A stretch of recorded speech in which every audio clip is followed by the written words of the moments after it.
ದೇವರಾಜ್ ಅವರೇ, ಈಗ ಬಹಳ ಮುಖ್ಯವಾದಂತಹ ವಿಚಾರ ಏನಂತಂದ್ರೆ ರೆಸಾರ್ಟ್ ರಾಜಕಾರಣ ಅನ್ನುವಂಥದ್ದರ ಇತಿಹಾಸವನ್ನು ನಾವು ಗಮನಿಸಿದಾಗ ಯಾಕೆ ರೆಸಾರ್ಟ್ ರಾಜಕಾರಣ ಆಗುತ್ತೆ? ಅಡ್ಡ ಮತದಾನದ ಭೀತಿ.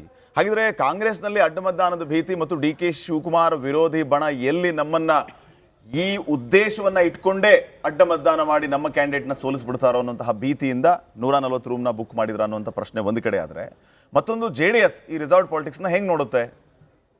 ಇಲ್ಲ, ಖಂಡಿತ. ಯಾಕೆಂದರೆ ಈಗ ನಾನು ಕಾಂಗ್ರೆಸ್ ವಕ್ತಾರರು ಹೇಳ್ತಿದ್ರು, ಯಾಕೆಂದರೆ ಅದಕ್ಕೊಂದು ಉತ್ತರ ಕೊಟ್ಟ ನಂತರ ನಿಮ್ಮ ಪ್ರಶ್ನೆಗೆ ಬರ್ತೀನಿ. ಯಾಕೆಂದರೆ ಟ್ರೈನಿಂಗ್ ಕೊಡುವಂಥದ್ದು ಈಗ ನಾವು ಪ್ರಾರಂಭ ಮಾಡಿದ್ದೀವಿ ಅಂತ ಹೇಳಿ.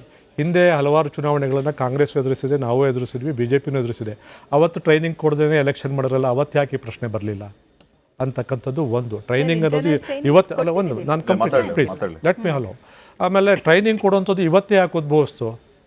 ಇವತ್ತೇ ಟ್ರೈನಿಂಗ್ ಕೊಡುವಂಥ ಪ್ರಶ್ನೆ ಯಾಕೆ ಅವ್ರಿಗೆ ಉದ್ಭವಿಸ್ತಿದೆ ಅಂತಕ್ಕಂಥದ್ದಕ್ಕೆ ಉತ್ತರ ಕಂಡುಕೊಂಡ್ರೆ ಬಹುಶಃ ಅದಕ್ಕೆ ಎಲ್ಲವೂ ಸಹ ರಿವೀಲ್ ಆಗಿಬಿಡುತ್ತದು.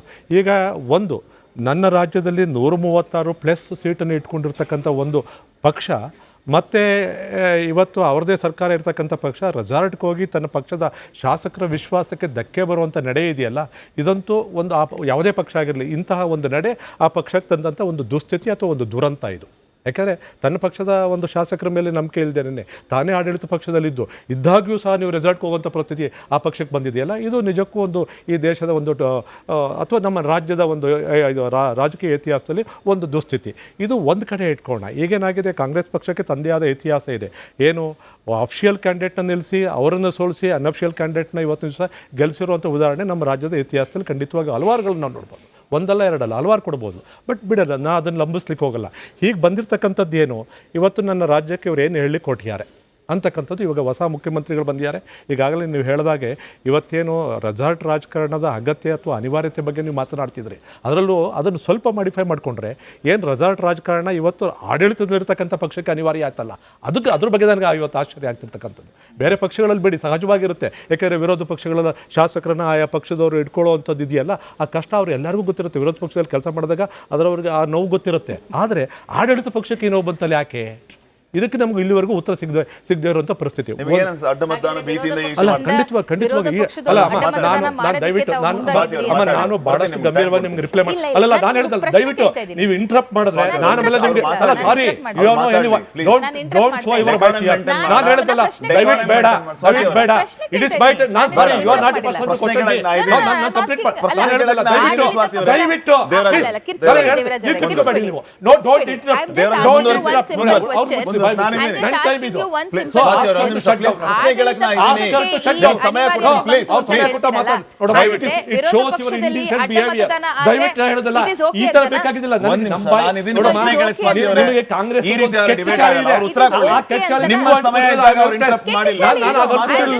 ನಾನು ಅನ್ಕೊಂಡಿಲ್ಲ ನಿಮ್ಗೆ ಕೆಚ್ಚಾಳಿ ನಿಮ್ಗೂ ಬಂದಿದೆ ಅಂತ ಅನ್ಕೊಂಡಿಲ್ಲ.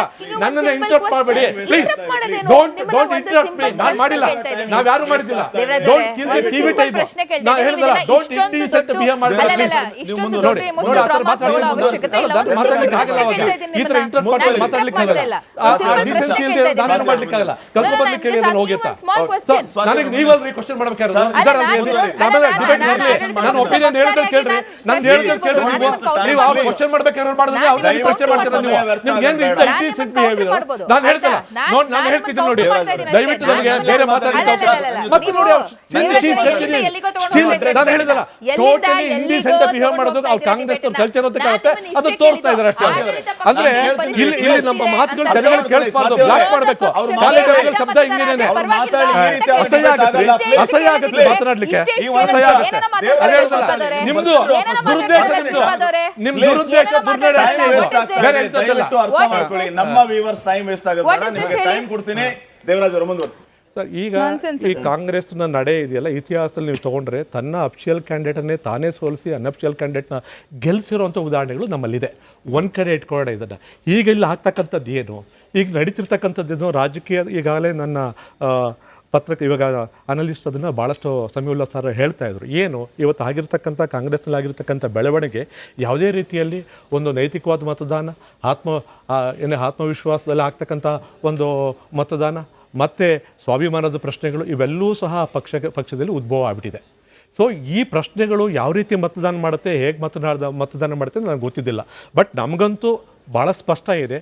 ನಮ್ಮ ಎರಡೂ ಪಕ್ಷದ NDA ಒಕ್ಕೂಟದ ಮತಗಳು ಇವತ್ತಿನ ದಿವಸ ಇಂಟ್ಯಾಕ್ಟ್ ಆಗಿವೆ. ನಮ್ಮಲ್ಲಿ ಇದ್ರ ಬಗ್ಗೆ ಯಾವ್ಯಾವ ರೀತಿ ಹಂಚಿಕೆ ಮಾಡಬೇಕು, ಹೇಗೆ ಯಾರ್ಯಾರು ಓಟ್ ಹಾಕಬೇಕು ಅನ್ನೋದ್ರ ಬಗ್ಗೆ ಭಾಳಷ್ಟು ಚರ್ಚೆ ನಡೀತಿದೆ. ಇನ್ನು 2 ದಿವಸದಲ್ಲಿ ಯಾವ ರೀತಿ ಅದನ್ನು ನಾವು ಮತದಾನ ಮಾಡಬೇಕು ಅನ್ನೋದ್ರ ಬಗ್ಗೆ ತೀರ್ಮಾನ ಆಗುತ್ತೆ.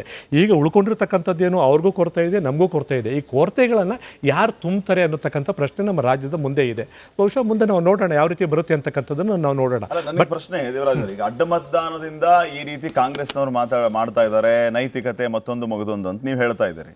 ನಿಮಗೆ ಮತಗಳ ಕೊರತೆ ಇದ್ರೂ ಕೂಡ ಕ್ಯಾಂಡಿಡೇಟ್ನ ನೀವು ಹಾಕಿದ್ರಲ್ಲ, ನೀವು ಅಡ್ಡ ಮತದಾನಕ್ಕೆ ಪ್ರೇರೇಪಣೆ ಕೊಡ್ತಾ ಇದೀರಿ ಅಂತ ಆಗಲ್ವಾ? ಅಲ್ಲ, ಖಂಡಿತ ಇಲ್ವೇ ಇಲ್ಲ. ಯಾಕೆಂದ್ರೆ ನಮ್ಗೆ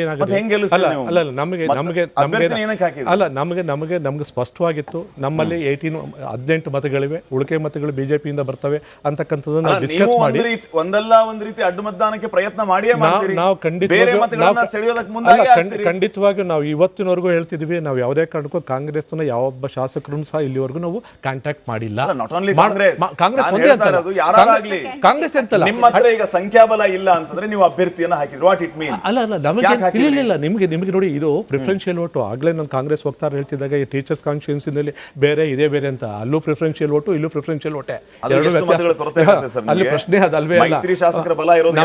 ನಮಗೆ ನೋಡಿ, ನಮಗಿರ್ತಕ್ಕಂಥದ್ದು ಏನು, ನಮ್ದು ನೋಡಿ, ನಮಗೆ ಇವತ್ತಿನ ದಿವಸ ಕೊರತೆ ಆಗುತ್ತೋ 5 ಕೊರತೆ ಆಗುತ್ತೋ ಒಂದ್ ಕಡೆ ಪ್ರಶ್ನೆ. ಸಪೋಸ್ ಅಂತ ಸಂದರ್ಭ ಬಂದಂತ ಅವ್ರಿಗೂ ಕೊರತೆ ಆದಂತ ಸಂದರ್ಭದಲ್ಲಿ ಸೆಕೆಂಡ್ ಪ್ರಿಫರೆನ್ಷಿಯಲ್ಗೂ ಹೋಗ್ಬೇಕಾಗತ್ತೆ. ಆ ಸಂದರ್ಭದಲ್ಲಿ ಯಾರ್ಯಾರು ಯಾವ ರೀತಿ ಲೆಕ್ಕಾಚಾರಗಳು ಬರುತ್ತವೆ ನೋಡೋಣ, ಅವೆಲ್ಲ ನೋಡೋಣ. ಅದಕ್ಕೆ ಅವಕಾಶ ಇದೆ ನಮಗೆ. ಸೆಕೆಂಡ್ ಪ್ರಿಫರೆನ್ಷಿಯಲ್ ಓಟ್ಗಳಲ್ಲಿ ನಾವು ಇವತ್ತಿನ ದಿವಸ ನಾವು ಜಯಗಳಿಸಲಿಕ್ಕೆ ಎಲ್ಲ ಥರದ ಅವಕಾಶ ಇದೆ. NDA ಒಕ್ಕೂಟ ಅದ್ರ ಬಗ್ಗೆ ಚರ್ಚೆ ಮಾಡ್ತಾ ಇದೆ. ಯಾವ ರೀತಿ ಮಾಡ್ಕೋಬೇಕು, ಯಾವ ರೀತಿ ಟ್ರಾನ್ಸ್ಫರ್ ಮಾಡಬೇಕು, 2ನೇ ಪ್ರಾಶಸ್ತ್ಯದ ಮತಗಳನ್ನು ಹೇಗೆ ಯಾವ ಅಭ್ಯರ್ಥಿ ಕೊಡಿಸ್ಬೇಕು ಅನ್ನೋದ್ರ ಬಗ್ಗೆ ನಾವು ಚರ್ಚೆ ಮಾಡ್ತಿದ್ದೀವಿ. ಸೊ ಆ ಒಂದು ವಿಶ್ವಾಸ ಇಟ್ಕೊಂಡೇ ಇವತ್ತಿನ ದಿವಸ ನಮ್ಮ ಕ್ಯಾಂಡಿಡೇಟ್ ಹಾಕಿರುವಂಥದ್ದು. ನಾವು ಬೇರೆ ಪಕ್ಷದ ಮತಗಳನ್ನ ಇಟ್ಕೊಂಡು ಅವರಿಂದ ಅಡ್ಡ ಮತದಾನ ಮಾಡಿಕೊಂಡು ನಾವು ಗೆಲ್ಲೋ ವಿಶ್ವಾಸದಲ್ಲಿ ನಾವು ಹೋಗಿದ್ದಿಲ್ಲ. ನಮ್ಮ ಮತಗಳ ಮೇಲೆ ನಮ್ಗೆ ವಿಶ್ವಾಸ ಇದೆ. ಒಂದು ಹಂತದಲ್ಲಿ ನಮಗೆ ಕೊರತೆ ಬಂತು ಅಂತಂದರೆ ಹೇಗೆ 2ನೇ ಪ್ರಾಶಸ್ತ್ಯದ ಮತಗಳನ್ನ ತೊಗೊಂಡು ನಾವು ಗೆಲ್ಲುವಂಥದ್ದು ಹೇಗೆ, ಅದನ್ನು ವರ್ಕೌಟ್ ಮಾಡಿದ್ರೆ ಸತ್ಯ ಅದರಿಂದ ಈಚೆ ಬರುತ್ತೆ. ಸೊ ಹಾಗಾಗಿ ಅದರಲ್ಲಿ ವಿಶ್ವಾಸ ಇದೆಯೋ ಹೊರತು ನಮಗೆ ಈ ಥರದ್ರಲ್ಲಿ ನಮ್ಮದೇ ಪಕ್ಷದ ಅಭ್ಯರ್ಥಿಗಳನ್ನು ನಾವೇ ಸೋಲಿಸ್ಕೊಳ್ಳುವಂಥದ್ದು, ನಮ್ಮದೇ ಪಕ್ಷದ ಅಭ್ಯರ್ಥಿನ ಬಿಟ್ಟು ಇನ್ನೊಬ್ಬ ಪಕ್ಷೇತರ ಅಭ್ಯರ್ಥಿನ ಗೆಲ್ಲಿಸುವಂಥದ್ದು ಖಂಡಿತವಾಗಿ ನಮ್ಮ ಇತಿಹಾಸಗಳಲ್ಲಿ ಅದಿಲ್ವೇ ಇಲ್ಲ. ಸೊ ತೆಗೆದು ನೋಡ್ಲಿಬೇಕಾರೆ ಸೊ ಇರುವಂಥ ಸ್ಥಿತಿ ಅಂಥದ್ದು. ಹಾಗಾಗಿ ಸೊ ಇದು ಪ್ರಶ್ನೆ ನಮಗೆ ಮತದಾನಕ್ಕೆ ನಾವು ಪ್ರೇರೇಪಣೆ ಮಾಡಬೇಕು ಅನ್ನೋ ಉದ್ದೇಶ ಅಲ್ಲ. ನಮ್ಮಲ್ಲಿ ಲಭ್ಯ ಇರತಕ್ಕಂಥ ಮತಗಳನ್ನು ಯಾವ ರೀತಿ ಬಳಸ್ಕೊಂಡು ನಾವು ಗೆಲ್ಲಬೇಕು ಅನ್ನತಕ್ಕಂಥ ಲೆಕ್ಕಾಚಾರ ನಮ್ಮಲ್ಲಿದೆ. ಆ ಲೆಕ್ಕಾಚಾರ ಖಂಡಿತವಾಗಿಯೂ ಗೆದ್ದೇ ಗೆಲ್ಲುತ್ತೆ. ಆ ವಿಶ್ವಾಸ ನಮಗಿದೆ.